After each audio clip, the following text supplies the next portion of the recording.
Have you ever been in this exact moment? Someone mocks you. You clap back with a line you think is brilliant. It's clean, it's calm, you think that shut them up. But then, the room gets weirdly quiet.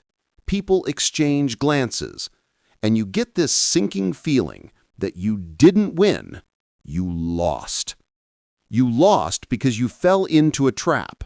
You used a smart-sounding reply that secretly handed over all your power. Today, we are going through the 4 forbidden replies you must never use.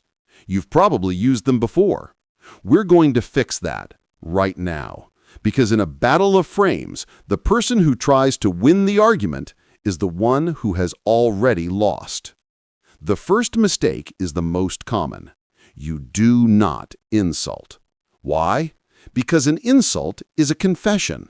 It's a confession that they got under your skin. It's a confession that you've been triggered.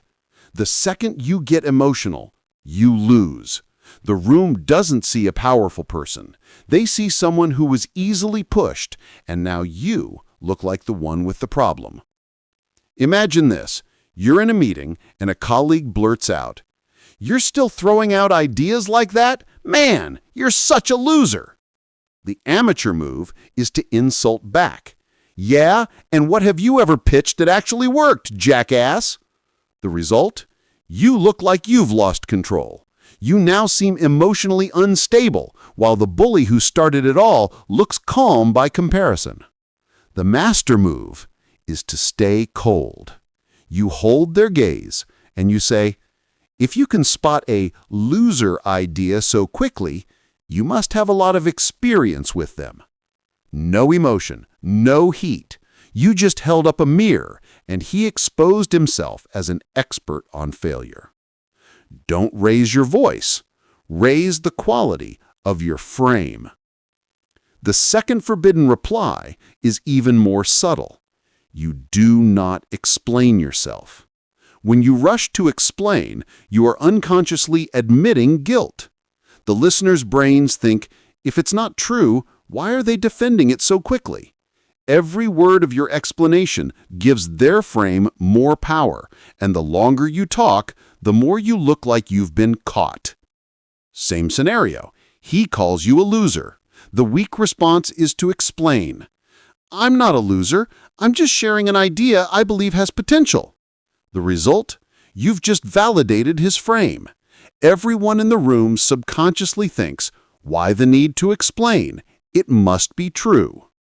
Instead of explaining why you're not a loser, you make him explain why he's so familiar with the concept. You flip the frame by reflecting his own words, and suddenly he's the one on trial. Explanations are for the guilty. Let your silence be your strength. The third mistake is trying to sound too clever.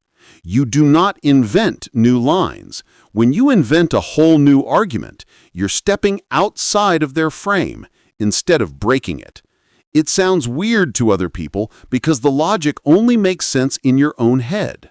You look like you're just trying too hard to win a debate, not control the room. He calls you a loser for your idea. The try-hard response is inventing a new line. "Well, at least I'm contributing something, unlike you who just criticizes." The result? You dodged his frame, but you didn't destroy it. The original insult, "You are a loser," still hangs in the air, unanswered. You just look like you're trying to change the subject. The most powerful comebacks don't invent new words. They rearrange the blade the bully just tried to use on you and hand it back to them, handle first. Don't bring a new knife to a fight. Use theirs. And finally, the fourth and most reputation-destroying mistake. You do not defend yourself.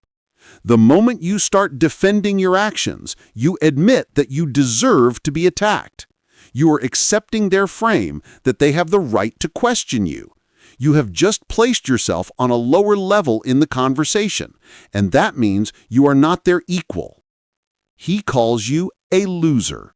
The weakest response is to defend the idea. It's just an idea, okay? Doesn't mean it has to work perfectly right away. The result? You sound like you're trying to justify your own failure before it's even happened. The room hears, maybe he really is unsure of himself. A powerful person never defends their right to have an idea. They let their frame do the talking. By flipping the bully's words, you're not defending yourself. You're calmly putting them on the defensive, forcing them to confront the pathetic insecurity behind their own attack. Defense is the first act of surrender. Insulting, explaining, inventing, defending. 4 ways to instantly lose. The real art isn't about being louder, meaner, or even smarter. It's about taking their words and using them as a mirror. When you do it right, they don't know what hit them. All they know is they tried to make you look stupid, and somehow they ended up being the biggest joke in the room. This was just a sample from my book, How to Make a Bully Look Stupid in 1 Sentence. If you want to flip a bully's words and make the whole room laugh at them in 3 seconds without explaining or insulting until it becomes instinct, this book gives you 50+ real-life mock-to-comeback examples, each broken down to show why they work. The replies you must never use. They make you weaker. How to judge when to respond and when silence is stronger. A method to improvise new lines on the spot.